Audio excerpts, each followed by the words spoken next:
Bonjour à tous et bienvenue sur ce nouveau podcast d'Oracle et Merveilles. Aujourd'hui, je reçois Martine Otaïek, créatrice de l'Oracle d'Île-de-Garde. Bonjour Martine. Bonjour Clélia. Ça va? Ah oui, ça va très très bien. Eh bien écoute, merci de nous avoir rejoints aujourd'hui. Merci à toi. Alors, on commence. Est-ce que tu pourrais rapidement te présenter? Alors, me présenter, c'est toujours un peu difficile comme exercice. Disons que je suis quelqu'un qui, depuis très jeune, s'est intéressé à tout ce qui était un peu plus grand que nous. Ça pouvait être la philosophie, ça pouvait être la spiritualité. Et puis, petit à petit, est venue à moi l'astrologie, les tarots, la numérologie. Donc tout D'accord. ça fait que j'ai rencontré un monde qui n'était pas forcément un monde connu de moi, en tout cas par mon éducation. Et ça m'a toujours passionnée. Moi, c'est la passion, en fait, de ce qui est caché, voilà, qui me motive. D'accord. Et qu'est-ce qui t'a donné envie de créer un oracle? Alors, ça, c'était une bonne question parce que rien n'était prévu au départ. Je dirais que, comme je te l'ai dit, j'avais plusieurs outils dans ma boîte. Et qu'un jour, je me suis dit, mais qu'est-ce que je vais faire de tous ces outils? Alors, je m'étais formée à la phytothérapie, je m'intéressais à l'aromathérapie, etc. Enfin, il y avait beaucoup de choses. Et puis, il se trouve que ma route a croisé une femme exceptionnelle qui s'appelle Hildegarde de Bingen, qui est une grande moniale, c'était une moniale du XIIe siècle allemand. Et cette femme a tout d'un coup été un point de rencontre. Et je me suis dit, tiens, ce serait bien, on fait beaucoup de choses sur Île-de-Garde, parce que par contre, on n'a jamais créé quelque chose qui pouvait mettre en avant ces enseignements, qui pouvait mettre en avant aussi, c'était quelqu'un qui était très voyant, entre guillemets. Et c'est comme ça que je me suis lancée dans ce projet. D'accord. Oui, et donc tu as puisé, moi, parce que je l'ai vu, l'oracle, hein, voilà. En fait, j'ai rencontré Martine dans un fameux magasin qu'on ne nommera pas, puisque j'ai la chance qu'on habite dans le même département. Et, D'accord. voilà, et elle est en démonstration de son oracle. Et donc, je l'ai vu. Et c'est vrai que il y a des éléments de phytothérapie, de lithothérapie, euh, voilà, sur les Mhm. cartes. Ça s'articule comment tout ça Comment ça s'articule par rapport au jeu lui-même? par rapport à Hildegarde, en fait, pourquoi tu as associé, euh, pourquoi tu associé ces éléments-là avec justement des éléments qui concernaient Hildegarde de Bingen? Parce que Hildegarde, c'était une femme. Alors, il faut dire qu'au XIIe siècle, il n'y avait pas de médecins, il n'y avait pas d'hôpitaux, qui avait des visions. Mais rentrer au couvent à 7 ans au XIIe siècle, c'est une grande chance. Parce Oui, que d'abord, il n'y a que les gens riches qui rentrent au couvent, parce qu'il faut payer, d'accord. parce qu'on donne une instruction au couvent qu'on ne pouvait pas avoir ailleurs. Donc, D'accord. c'est une femme qui a beaucoup lu, qui s'est intéressée de près à la phytothérapie. Et comme dans tous les couvents, il y avait un carré de simples. On se D'accord. soignait avec et on soignait les autres avec. Donc tout ça, Oui. ça lui appartient.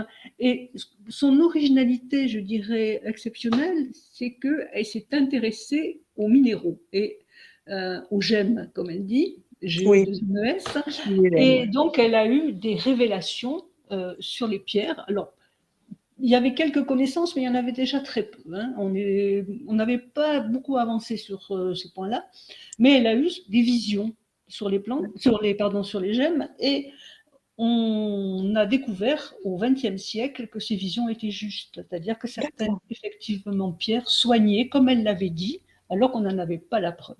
Là, on a trouvé des preuves scientifiques. Donc, D'accord.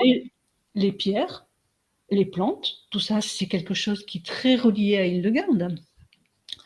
On va dire la spiritualité aussi, hein, parce que c'est quand même une moniale, donc elle a été mère supérieure de 2 couvents, donc elle a quand même une spiritualité aussi très libre.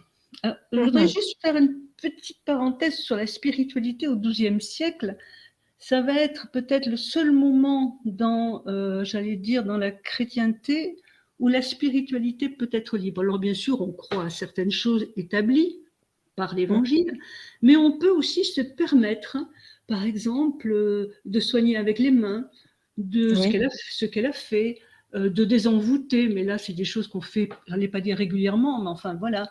Donc, on a des pratiques qu'on a beaucoup perdues Et c'est un siècle aussi de liberté pour les femmes. Et moi, j'insiste, le XIIe siècle pour les Mm. femmes riches Oui. qui rentrent au couvent, c'est un grand siècle de liberté et ça a été une femme libre.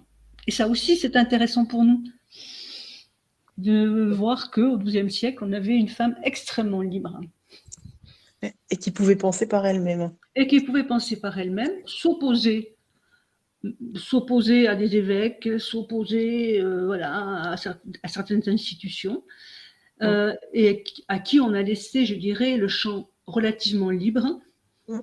sauf quand elle exagérait vraiment, parce que c'est quand même une sacrée bourrique, Hildegarde, il faut le dire. Hein. Il y a des moments où c'est vraiment, voilà, elle fait ce qu'elle veut, elle pense comme elle veut, mais tout ça est quand même baigné par le christianisme médiéval. Le christianisme médiéval, Ah c'est quelque oui. chose de très particulier, ça n'a rien à voir avec notre christianisme actuel.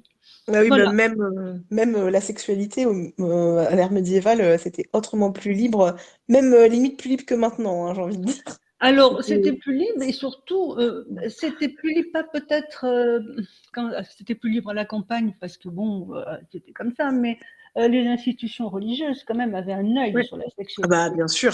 Elle, Mais, elle a parlé de sexualité très librement, hein, voilà. ouais. Mais c'est vrai que c'est surprenant quand on voit les époques, enfin, toutes ces époques-là où c'est quand même assez obscurantiste, etc., de voir que au milieu de tout ça, d'un coup, à une époque que nous, en plus, on considère comme arriérée, finalement, Alors, c'était pas ça du tout n'allait une pas. époque arriérée. C'était une époque qui était en avance. Quand on dit c'est comme au Moyen-Âge, en fait, on devrait pas dire ça, en fait. Parce qu'au contraire, c'était C'est pas un, une époque obscurantiste. non, alors il faut dire que le Moyen-Âge, peu de gens le savent, ça dure 1000 ans. On pourrait le comparer au XXe siècle. Eh oui. Là, on construit des routes, on développe les universités, l'éducation, la femme commence à avoir une importance, comme à prendre sa place dans la société. Oui, il y a des choses extraordinaires. On a Eh aussi, oui. c'est l'époque des croisades, donc on s'ouvre vers l'extérieur. Il y a un peu de mondialisation dans le XIIe siècle. On l'oublie souvent, mais c'est ça, on commence à connaître des épices qu'on n'avait jamais vues en Europe. Eh oui. Par le biais des croisades, parce que lorsque les croisés reviennent en Europe, ils ramènent beaucoup de choses et aussi des enseignements que nous avions perdus et grâce aux médecins arabes et juifs, ces enseignements ont été conservés. Donc tout ça, c'est le siècle aussi, ne l'oublions pas, d'Aliénor d'Aquitaine. Il y Eh a oui. deux grands piliers au XIIe siècle, c'est Aliénor d'Aquitaine et Hildegarde de Bingen. Donc tout ça a mené Hildegarde à faire ses travaux, ses recherches. Et pour en revenir à aujourd'hui, c'est vrai qu'on c'est un personnage assez fameux, hein. Tout le Oui, monde ne connaît peut-être pas, mais il y a beaucoup de documentaires hein, sur Hildegarde de Bingen, tout à plein de choses fait. très intéressantes. Pour ceux que ça rendrait Oui. curieux, de ne pas hésiter Oui, il faut à regarder un petit visionner. peu des vidéos, voilà, exactement. Donc toi, tu arrives du coup avec tout ça Mmh. pour créer ton oracle. Alors je sais que tu as fait appel à une illustratrice. Alors j'ai fait appel à une illustratrice parce que je n'étais pas en capacité de dessiner mes cartes, on va être tout à fait honnête. Par Mm. contre, je savais ce que je voulais sur mes cartes. C'est-à-dire que les symboliques, elles étaient déjà dans ma tête, donc je les ai posées sur un papier et on est allé chercher des images et l'infographiste a mis effectivement avec tout son talent et voilà, et elle a mis en images les cartes, en Mm. images le jeu. Voilà. Donc elle s'appelle Joëlle Ducouré. C'est une graphiste qui habite, à Bordeaux et qui a fait un super travail. Oui, c'est vrai qu'il est très beau, hein. Il est très beau, c'est vrai et on Mm. lui doit beaucoup. Ça se voit qu'elle les a travaillées quand même les images, tu vois. C'est pas juste du collage de photos. Non, non. Non, elle a vraiment fait des choses dessus. Non, vraiment, il est très chouette. Euh, et, euh, et donc, dis-moi, tu as beaucoup travaillé les symboles, etc. pour mettre, parce que alors il y a des, c'est ce que je disais, il y a des éléments phyto, minéraux, des animaux. euh, Oui, alors il y a peu quand même d'éléments, phyto-minéraux sur les cartes, plutôt dans le livret, mais sur les D'accord. cartes, ce sont des animaux. La Ah bon, plupart des cartes ont des animaux. Il y a aussi un arbre, hein, il y a aussi quel mais oui. la plupart, c'est vrai, ce sont des animaux, mais attention, ce ne sont pas des animaux qui appartiennent à la tradition, par exemple, amérindienne, comme on voit aujourd'hui. C'est-à-dire c'est pas la même symbolique. C'est une Non, non. symbolique qui appartient au christianisme médiéval, donc particulière, mais que très souvent on connaît, parce que la colombe, par exemple, qui représente l'amour et la paix, aujourd'hui tout le monde sait que la colombe, c'est un symbole de paix, par exemple. Oui. Voilà, donc il y a quand même des choses qui ont passé, j'allais dire, qui ont passé des siècles. Mm. Euh, Après, oui, ça s'est organisé, mais j'avoue que pour la petite histoire, l'animal est venu assez tard sur les cartes. Et D'accord. quand j'ai eu terminé, je me suis aperçue qu'il manquait un lien entre les cartes. Il y avait d'autres symboles et ça ne me convenait pas. Et puis, bon, j'ai eu la petite étincelle, je me suis dit, il faut mettre des animaux. Et c'est comme ça que les animaux sont venus, sauf pour certaines cartes où effectivement, il y a d'autres choses. Voilà. Moi, je me souviens que tu avais tiré la carte avec l'abeille. Oui, Il me oui. semble-t-il, c'est par rapport à la fécondité. Je ne veux pas dire de bêtises, hein, mais il me semble que c'était ça. Par rapport à la, Clélia, à la quoi? Que c'était la fécondité, non, l'abeille. Je crois que c'était une rose Oui, et alors c'est pas le mot que j'ai employé, mais je trouve que c'est un bon mot pour la carte fécondité. C'est une carte de réussite. C'est une... la carte effectivement d'une grande réussite matérielle et spirituelle. Mm. Parce que, alors je vais juste expliquer cette carte, parce qu'elle n'est pas toujours évidente à comprendre. C'est que c'est une abeille, comme tu l'as dit, qui butine un nénuphar, et le nénuphar est posé sur un étang. Et en fait, moi, je fais de l'astrologie, ça me fait beaucoup penser à l'image du scorpion, qui est très relié à son inconscient. Et au fond, on peut dire que c'est la richesse de l'inconscient qui fleurit. Et nos énergies vont butiner ces énergies-là du nénuphar pour aller vers la réussite. Voilà, c'est un peu ça. D'accord. Mais c'est une belle carte. Quand on l'a, on est tranquille, hein, Oui. généralement. On est Ah, très bah écoute, content. j'espère, j'en ai eu. J'en ai On est... assez soupé, là, c'est bon, j'espère, oui, une petite carte fonctionne. Oui, ben justement, tiens, moi j'aime bien poser ces deux questions. Alors d'abord, quelle est la carte que tu préfères? Ah mon Dieu, la carte que je préfère, alors, elle va te sembler très bateau, mais ça ne l'est pas. Parce que dans ce jeu de 24 cartes, il y a 24 cartes, hein, il y a une carte qui est au centre. Si tu prends le jeu, on prend le Mhm. jeu, on en fait un grand cercle. Et au Oui, milieu, on met la carte 19 qui est l'amour et la paix. Pourquoi? d'accord. C'est ma carte préférée parce que c'est elle qui tient le jeu. C'est-à-dire sans amour. Alors l'amour, ça peut être l'amour physique, l'amour sexuel, mais pas que. Sans l'amour avec un grand A, les cartes ne peuvent pas exister. Voilà. D'accord. Et ça, pour moi, c'est la principale leçon, mais elle n'est peut-être pas détaillée dans le livret, mais je crois quand même que je l'ai dit, elle est le centre du jeu. Si on réussit, par exemple, tu prends la carte de l'abeille, ben, si on n'a pas d'amour, si on n'a pas de paix intérieure, on peut réussir tant qu'on veut, ça ne sert strictement à rien. Donc, la paix et l'amour, c'est quelque chose qui est très important, et pour toutes les cartes. D'accord. Et alors, quelle est celle que t'aimes le moins ou qui t'a donné le plus de fil à retordre? Ah, celle qui m'a donné le plus de fil à retordre. Alors attends, 1, 2, 3. La 3. La 3 n'a pas été les 3, c'est enseignement, etc. Bon. C'est un poisson qu'on voit qui nage, enfin on voit une planisphère bleue et puis un poisson qui nage. Ça a été difficile. Alors c'est pas que je l'aime pas, mais c'est que ça a été difficile à concrétiser par des symboles. Ouais. Parce que c'est une carte en fait qui est très ouverte. Alors il faut quand même dire une chose sur le jeu, c'est que les gens qui font du tarot de Marseille vont retrouver beaucoup de choses du tarot de Marseille, mais comme disait la pub, ça a le goût, ça a l'odeur du tarot de Marseille, mais ce n'est pas le tarot de Marseille. Et donc la 3, qui est l'impératrice dans le tarot de Marseille, n'a pas le même sens. Et je voulais donner à cette carte de l'oracle un sens ouvert, un sens justement qui ouvre vers l'extérieur, comme Hildegarde était ouverte vers d'autres cultures.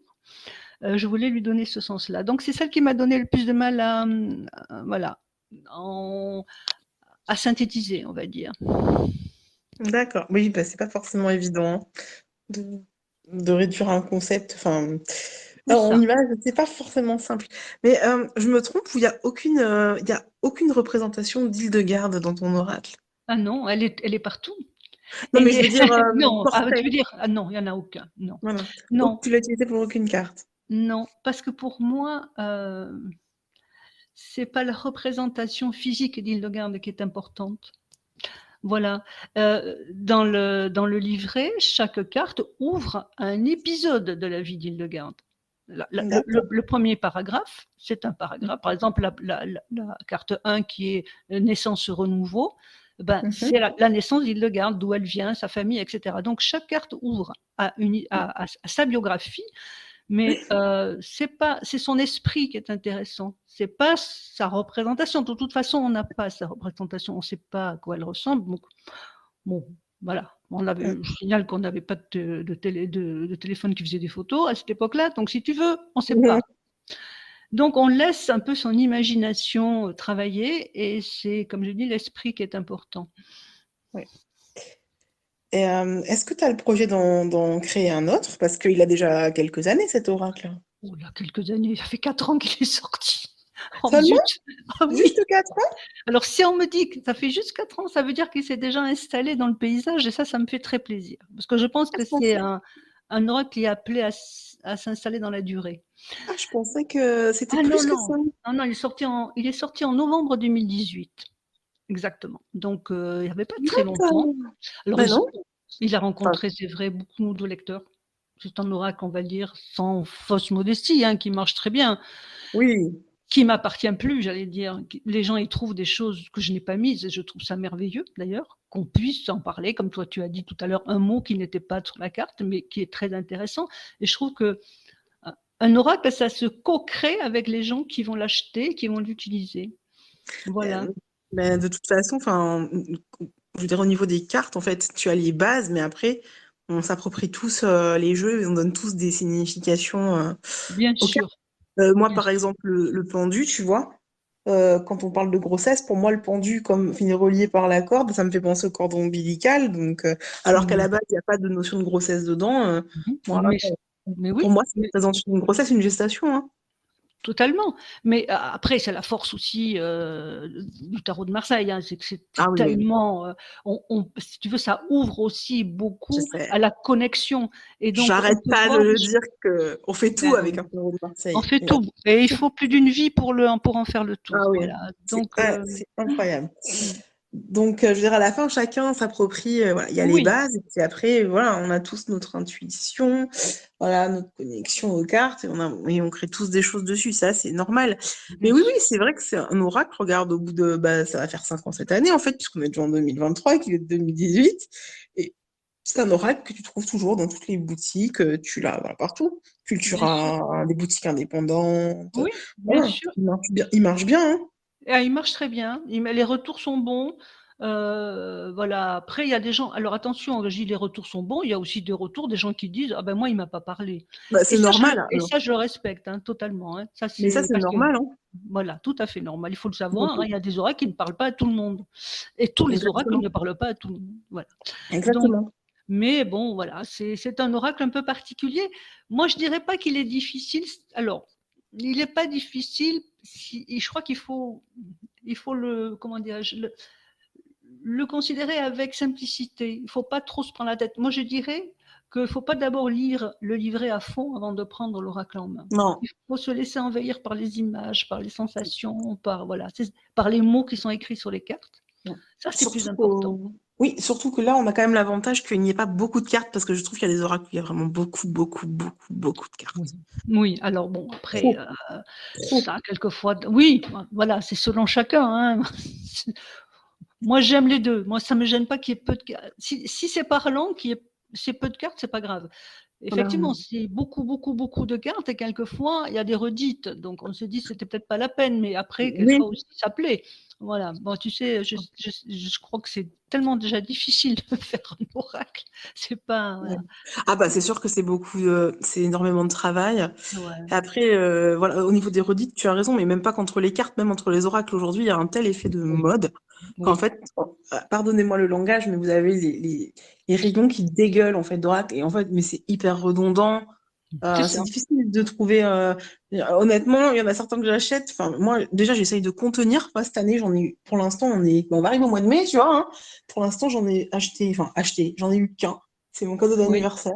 Voilà. oui. Mais J'en c'est ai bien. l'année dernière, j'ai dû en acheter quatre. Non, mais parce que je vois pas assez des gens, mais ils en achètent, mais 10 à la douzaine tous les C'est mois. un Oui, mais c'est une Voilà. découverte. Ça peut être une découverte aussi, hein. Voilà, Oh, il y a des gens qui ont oh, tellement besoin alors, il faut dire aussi, hein, on va le dire très franchement, oh. faut pas être un addict du tirage des oracles ou du tarot, hein. Il Non, faut non, s'en non, non. servir à bon escient. Bien Alors si sûr. on est là, 4 fois par jour à tirer les cartes, c'est peut-être pas, très bon.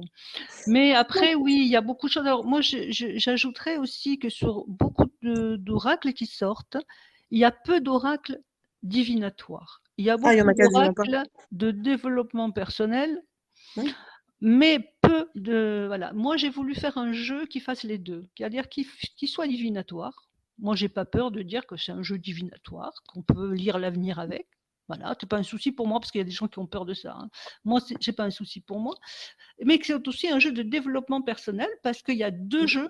Il y a un jeu, ça veut dire strictement prédictif, et puis il y a un jeu qui donne des conseils.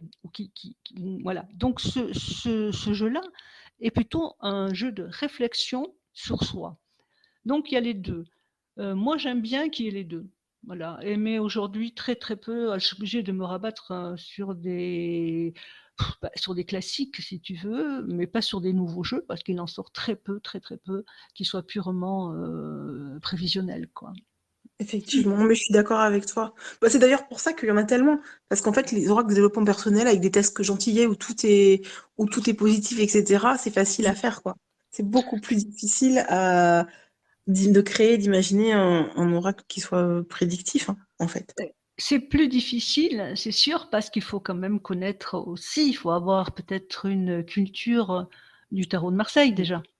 Oui, Moi, je crois, quand on crée n'importe quel oracle, il faut avoir la culture du tarot de Marseille, qui est oui, quand même non seulement la base, mais le sommet. Donc, si on l'a pas, c'est un peu dommage. Euh, oui, c'est sûr que aujourd'hui, peut-être que les gens ont d'autres attentes aussi. Comment oui, je peux faire pour aller mieux? Et bon, ils ont certaines réponses. Bon, oui, bah, c'est une question d'époque aussi, peut-être, je ne sais pas. possible, hein, oui. Bah, on est dans une époque où il y a la culture de l'instantané. Regarde, aujourd'hui, on a 2 clics, on a ce qu'on veut. Enfin, C'est ça. c'était pas le cas avant. Et c'est vrai que bah, c'est ce que j'ai dit d'ailleurs dans avec d'autres créateurs, c'est que pour le tarot de Marseille, il faut bosser, quoi. Ah, il faut beaucoup bosser. Mais il faut bosser pour tout, en fait, hein. Il faut Oui, quand même qu'on mais le dise. Il faut c'est bosser plus. pour tout. Ouais, mais on va dire que c'est quand même plus abordable comme ça les Oui, oracles que le oui, tarot. Le tarot, il y a des clés de lecture astrologiques, oui, au niveau des couleurs, au oui, niveau de la symbolique, oui, au niveau de la numérologie. Enfin, il y a tout tellement à fait. de voilà, mythologique, religieux. Enfin, c'est sans fin, quoi. Absolument, absolument. Comme tu C'est dis, c'est sans sans fin. fin. Et ça Donc, demande donc de s'ouvrir et d'apprendre. Et peut-être que là, aujourd'hui, oui, on a c'est moins ça. envie de l'effort dans l'apprentissage. Voilà. Voilà. Alors, Je il y a regrette des un gens. peu. Il y a des gens qui ne sont pas comme ça, mais on est dans une société où effectivement c'est la culture de l'instantané, tout maintenant, tout de suite. Et effectivement, Ben oui. Ben, on le voit bien hein, quand tu regardes les pubs qui passent sur Internet, être chaman en 48 heures. Mais bien sûr, mais bien sûr. Voilà. ouais. Bon, Après, il y a tout l'effet de mode qui se crée autour, malheureusement. Donc, c'est un secteur porteur hein, où il y a de l'argent à se faire. Hein, voilà, soyons disons-le. honnêtes. Donc, Mais oui, tout mais bien sûr, disons-le. tout ça Totalement. fleurit. Donc, ça reflète un peu tout ça. Mais c'est vrai que je trouve dommage que ton oracle, parce en plus, il est vraiment beau, quoi. Oh, mais C'est quand même merci. dommage que on n'en parle pas trop, quoi. J'ai pas trop vu Ah, si, de youtubeurs ou ah, si, de si, gens si, sur si, si, Instagram, si, si. d'influenceurs en parler. Il y en a, Alors, hein, moi, les mais moins influences. que d'autres. Ah ouais, alors moi Beaucoup je moins trouve que qu'il y a quand d'autres. même quelques belles vidéos qui ont Oui, été faites par des j'en personnes ai que je ne vu. connaissais pas. Ouais, Je suis assez, ouais, j'ai été assez j'en bluffée. ai vu. Mais je Après, trouve qu'on en parle moins que d'autres. Et c'est peut-être. dommage. Parce Ouais. que, voilà, et c'est justement, comme tu disais, un des rares oracles vraiment prédictifs qui est sorti récemment. Oui. Parce que ceux dont on entend le plus, c'est tous les anciens, quoi. Enfin, Voilà. Bah oui, voilà. La moi, triade, le Béline, l'oracle G, l'oracle des miroirs, tout ça, ben oui, ce sont voilà. des oracles, bien sûr, absolument. Oui, oui, Qui oui. ont peut-être 20, 30 ans, peut-être Oui. plus encore, hein, pour le Béline. Ah oui, sur Euh, le Béline, ouais, c'est vieux le Béline, mais c'est un voilà. très, Et, un très, du- un très et bon. je trouve ça dommage parce qu'en plus, voilà, il y a vraiment de la recherche, quoi. Oui, Il y a absolument. vraiment un gros travail de recherche. Et C'est moi, vrai. c'est ça que je voulais mettre un petit peu en valeur parce qu'il t'a fallu combien de temps, hein, pour arriver à créer cet oracle? 1 an et demi à 2 ans. Voilà. Ouais. Mais enfin, Et- j'avais, alors, 1 an et demi à 2 ans, on va dire 1 an et demi à fond dans le boulot, hein, à fond dans D'accord. le boulot. Mais je dis 2 ans parce que je griffonnais à temps perdu, sur un cahier et qu'il était dans ma tête. Mais ouais, ça met du temps, ça mature et les premières idées sont peut-être pas forcément les bonnes. Enfin, ça demande un travail comme écrire un livre, hein. On n'écrit pas d'un Mhm. jet et on fait pas un oracle d'un jet, c'est pas Non, possible. tout à Mais fait. ça a été merveilleux, ça a été, un travail merveilleux, voilà. Et Mmh. par rapport à l'éditeur, c'est toi qui l'as trouvé ou c'est la Alors graphiste? pas du tout. Ah non, la graphiste, elle ne connaissait rien aux oracles, rien au tarot, Ok. c'est pas du tout Donc, son il n'y avait domaine. pas de connexion. Non, pas D'accord. du tout. Heu non, c'est parce que j'ai envoyé mon manuscrit. J'ai eu 2 réponses. J'ai eu une très bonne réponse, alors je cherche l'éditeur, mais qui est très connu. Et puis j'ai eu, cet éditeur donc Bussière. et Bussière à Paris, et j'ai senti dans le contact, alors ça c'est le pif quoi, hein, je me suis un peu connectée pour savoir quel serait le meilleur en relationnel, ça a été Oui. Bussière et effectivement ça a été, très, très bien avec eux. On a bien fonctionné quoi. Donc ils m'ont fichu la paix, après un éditeur, on va être franc, hein, il fait pas le travail de publicité, hein. Normalement, il devrait. Ouais, bon, il le fait pas. C'est l'auteur qui le fait. Mais en fait, ils ont été très corrects. Ouais, ouais, c'est une bonne maison d'édition. Oui. Il n'est peut-être pas très très connu, mais Ben, oui, il oui, travaille de qualité en tout cas. oui, mais il travaille. Alors, c'est une maison d'édition au début qui était une maison d'édition dans les années 20 que ça a été créé, strictement catholique. D'accord? Jean Chapelet, machin. Donc, aujourd'hui, ils ont quand même beaucoup ouvert, hein. Bah Ils oui, je sont, vois ça parce que ouais, là, ils sont ben oui. passés d'un extrême à l'autre. Ouais, ouais, mais ils ont quand même, ouais, ils ont toujours des livres, Padre Pio, des prières, et cetera. Ça, ils l'ont Voilà. toujours, je sais. Mais Oui. Hildegarde, ça leur parle en tant que chrétien, Hildegarde du Bingen. Il ne faut pas oublier qu'elle a été canonisée, hein, par Eh Benoît oui, XVI je sais. il y a une Oui, oui, dizaine d'années. Tantine de garde, oui, Donc oui. les cathos, ça leur parle, Hildegarde de Bingen. Donc ça, aussi, ça a été une chance parce qu'ils comprenaient qui c'était. Voilà. Et donc Oui. j'ai bien aimé travailler avec eux. Ouais, je rends hommage à mon éditeur. Mais tu as bien raison. Si tu en es satisfaite, il n'y a pas de raison de ne pas le dire. Est-ce que tu penses créer un autre oracle ou tu vas t'arrêter là? Alors, un autre oracle peut-être, mais pas tout de suite, hein. Je suis là sur un autre projet qui serait, le grand livre de l'oracle, c'est-à-dire un livre de pratique, Oui, mais très, détaillé. détaillé, voilà, et peut-être qui ferait, intervenir d'autres choses, mais en tout cas une explication plus détaillée de tirage, des explications plus détaillées sur les cartes. Donc c'est en train de, mais comme ça se fait pas tout seul, il faut quand même que j'y travaille. Mais voilà, ça c'est le projet. Bon, On je parle pense pas. que quand je vais m'y mettre, ça va être, voilà. Mais voilà, Oui. ça sera le prochain. Après, si j'avais à faire un autre oracle, Mhm. ben, je ne sais pas ce que je ferais parce que, comme tu l'as dit tout à l'heure, il faut apporter une originalité quand on crée un oracle. C'est pas tout de créer un oracle, il faut que ça apporte Et non, quelque chose. qu'à savoir quelque chose qui est un travail de recherche, que tu puisses vraiment te connecter à ton inconscient, que ce soit parlant. C'est ça. Euh, Et Parce là, qu'il y a pour des oracles, l'instant, je sais pas. il y a des jeux, ils sont magnifiques, hein. Les illustrations sont magnifiques, mais en fait, c'est pas du tout parlant, c'est pas du tout intuitif.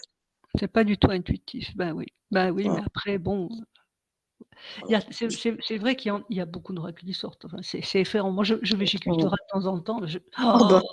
Oh, il n'était pas la semaine dernière, Ben celui-là. oui, je sais, alors là, j'en ai pris un qui avait l'air un peu sympa.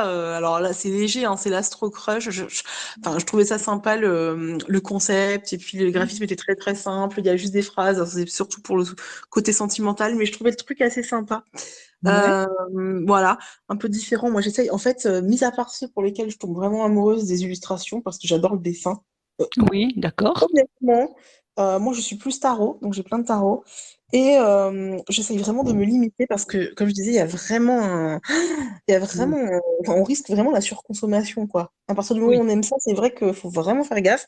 Donc, au niveau des oracles, moi, j'essaye vraiment de prendre un nouvel oracle que s'il apporte un truc que c'est j'ai ça, pas. c'est Voilà, ça. un domaine qu'on peut plus exploiter, même si, véritablement, moi, je reste beaucoup sur le tarot, parce que, comme on disait, avec le tarot, on fait tout.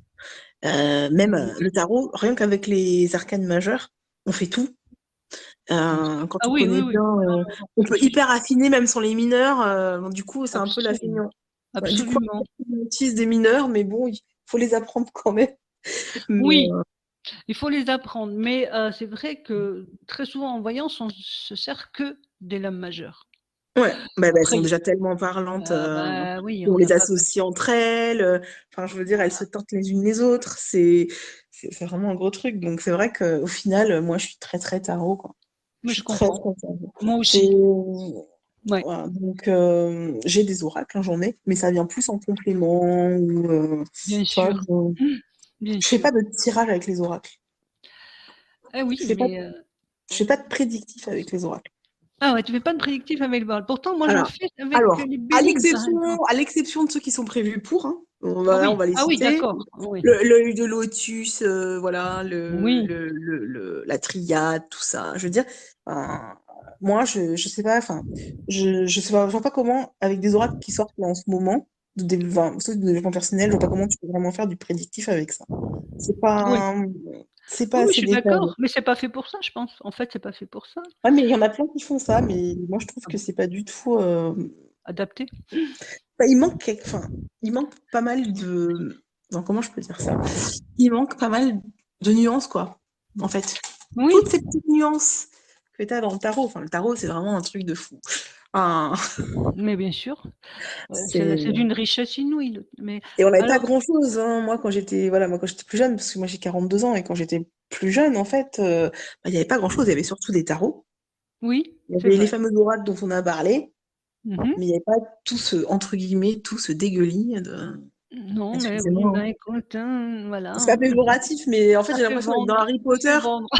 Tu sais, dans Harry Potter, quand il refuse de lui donner sa lettre et qu'au final, tu as les lettres qui arrivent comme ça, comme si la boîte aux lettres, entre guillemets, les vomissait tellement il y en a et que c'est partout. Ben là, avec les oracles et le développement personnel, en fait, j'ai l'impression de vivre ça. Et plus les années passent, là, plus il y en a. C'est Oui, incroyable. Et il y a certains c'est sûr. auteurs, tu les vois, on leur fait. Enfin, c'est pas l'auteur, hein, c'est l'éditeur qui décide des calendriers de publication. Et t'en es à genre 4-5 enfin, 4 oracles dans Mm, l'année, même pas mm, en un an. X mille livres, mais à un moment, et en fait, au final, c'est des trucs qui sont hyper redondants. Tu aurais pu faire la même chose avec tous les oracles. Les c'est ça. illustrations, elles se ressemblent. Enfin, je veux dire, à un moment, je pense qu'il faut aussi savoir prendre le temps de. Alors, je comprends bien, hein, ils surfent sur le Oui, succès sur d'un auteur, l'engouement, et puis sur mais voilà. il y en a beaucoup, Mais, hein, qui font ça. ouais, ouais, ouais. Mais c'est vrai que pour faire un travail cherché et approfondi, il faut du temps, quoi. Donc, Il faut du temps, oui. Il faut je veux du dire, temps, il faut des connaissances aussi. Il faut être allé peut-être déjà s'intéresser à d'autres choses. hum, Voilà, à partir de rien, pas connaître le tarot de Marseille, connaître rien, je dirais, en spiritualité, mais d'une façon très large, hein, et commencer un oracle, ça me semble quand même un peu bizarre. non, Mais il y en a qui le non, font. non. Il Il y faut en a qui avoir. le font. Mais c'est pas juste, hein. De toute façon, très souvent, ce ne sont Ouais. pas des oracles qui sont justes, mais Pour c'est créer en fait, pour vraiment vouloir créer un aura, enfin quelque chose qui fait vraiment du prédictif, il faut avoir déjà cette connaissance et cette culture mmh, de, tout à de fait. la divination, parce que c'est compliqué. Enfin, bon. Si on veut faire un tarot, c'est simple, en fait, il suffit, entre guillemets, de réillustrer les lames. Les lames, elles Oui, existent déjà, tu sais déjà à quoi correspondent, machin. mmh, Mais bien quand sûr. tu crées un oracle, c'est compliqué parce que il faut vraiment arriver à trouver le thème, Oui, le fil conducteur, c'est ton ça. oracle, qu'est-ce que tu veux véhiculer, comment, pourquoi. Il faut que ce soit parlant entre guillemets tout le monde, hein, si je puis dire. c'est pas évident. Donc, Oui, mais c'est pour ça qu'avec Hildegarde, ça a été beaucoup plus évident pour moi, parce que quand tu es quand tu rencontres une personnalité telle qu'Hildegarde, créer un oracle, à la fois, je dirais, bon, ça peut paraître difficile parce qu'il ne faut pas la trahir, mais c'est quand même beaucoup plus facile parce qu'elle est d'une telle richesse que déjà on a un socle merveilleux. On a un siècle merveilleux, le XIIe siècle. Moi, ça m'a obligé à faire de l'histoire aussi, chose que bah moi, c'était oui. pas dans mes cordes, hein. Heu, donc on se rend compte que Hildegarde, bon, c'est vrai qu'on la met à toutes les sauces aujourd'hui, mais ça m'a semblé légitime d'en faire un oracle. Voilà. Mm. Et je m'aperçois, alors je ne sais pas si son esprit est dans l'oracle, mais en tout cas que les prédictions sont souvent extrêmement justes avec l'oracle. Oui. C'est un sacré personnage quand même. Oui, un sacré personnage. Elle est morte très âgée, hein, elle a quand même traversé le XIIe siècle. Oui. Et, et puis elle a surtout été une femme, pas seulement une nonne qui s'est occupée de plantes et de pierres, elle a fait de la musique. Il faut écouter sa musique sur Internet, une merveilleuse musique du XIIe siècle. Elle a écrit des biographies, elle a écrit des livres sur les plantes, elle a créé une langue inconnue dont on ne comprend pas le sens encore aujourd'hui. Ah, Elle a fait des voyages, elle a fait à 70 ans, elle remontait à cheval pour faire des conférences. Enfin bon, moi je trouve que elle c'est avait un la santé. exemple. Elle avait la santé. Elle avait de la santé. Mais dans les couvents, on gardait la santé, on était bien nourris, bien soignés, contrairement Oui. aux autres. Mais bon, c'est aussi voilà.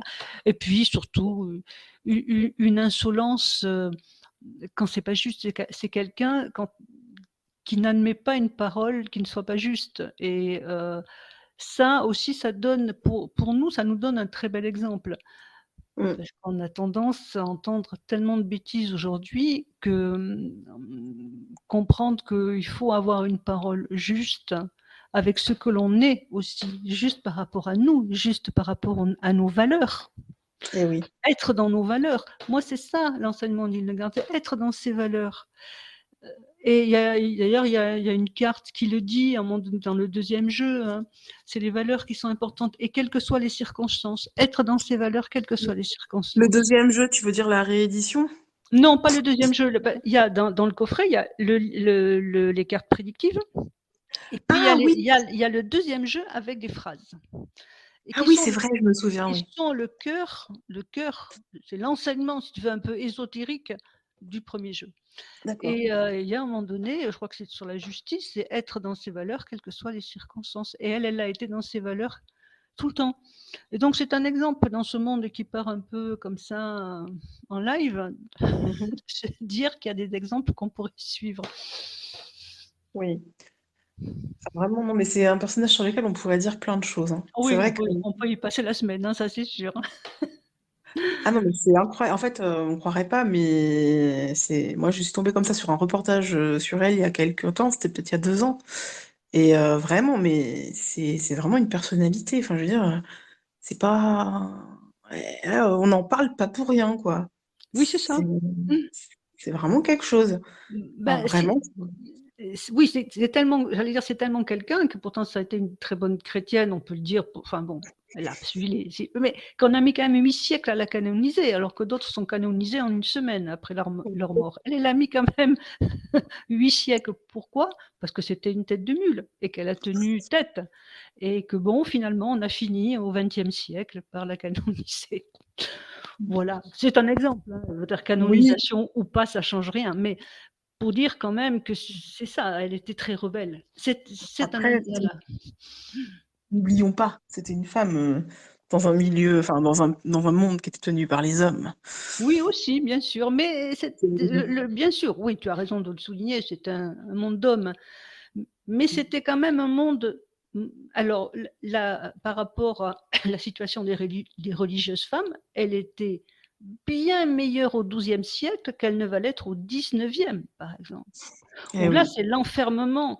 Au XIIe, les nonnes ne sont pas enfermées, à tel point que lorsque Hildegarde prend la tête du couvent, elle dit à ses sœurs, bon, qui sont venues avec des bijoux, avec de l'argent, parce qu'il faut alimenter les couvents quand même en argent.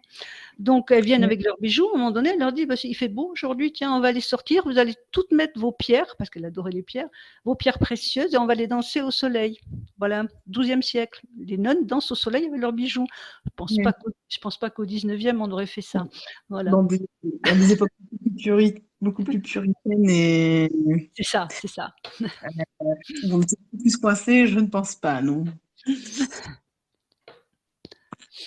Non, mais c'est vrai, hein. L'ère médiévale, c'était vraiment quelque chose de libre. Ah non, mais voilà, hein. Moi-même, j'ai découvert des choses en étudiant où, franchement, j'aurais pas. Justement, je pensais le contraire, puisqu'on dit toujours, on n'est pas au Moyen-Âge. Voilà, il faut rayer cette expression. On aurait pu te dire, on n'est pas au 19e, ou alors on n'est pas à l'ère victorienne. Voilà, c'est ça, exactement. Ça serait plus juste. Voilà. Donc, non, c'est pour ça, vraiment. Vraiment, c'est un personnage très intéressant. Pour ceux qui écoutent, je vous enjoins à faire des recherches parce que voilà, ça vaut le détour, tout simplement. Bon, Martine, je pense qu'on a fait le tour. Je te remercie beaucoup d'avoir participé. C'est moi qui te remercie, Clélia. Je suis toujours très heureuse de parler d'Île-de-Garde et de parler de mon jeu aussi. Bah oui, on a bien raison. Et puis pourquoi pas se faire un numéro sur Île-de-Garde un jour. Ah, ça serait super. Ça serait vraiment quelque chose de super. Parce que j'ai pas envie de parler que de cartes, j'ai envie de parler d'autres choses. Il y a tellement de sujets intéressants et bien sûr. Voilà. Mais là, en ce moment, dans la période où j'ai envie de mettre en avant la création des jeux, les créateurs. C'est une bonne chose. On t'en remercie parce que c'est pas souvent qu'on nous met effectivement en avant, quoi. Voilà, les créateurs de jeux sont souvent en arrière par rapport à leur création, ce qui est un peu normal, mais bon, c'est vrai, des fois, c'est très agréable aussi de parler de ce qu'on a fait et comment on l'a fait. Donc, moi, je te remercie d'avoir pu intervenir. Voilà. Et merci à toi d'avoir accepté mon invitation. Voilà, donc, je publierai, comme d'habitude, ce numéro sur YouTube. Et, voilà, et tu pourras même aller l'écouter ou donner le lien si tu le souhaites. Je le partagerai. Parfait. Merci à tous ceux qui seront allés jusqu'au bout. Et je vous souhaite à tous une excellente journée. Et à très bientôt. Au revoir. Au revoir.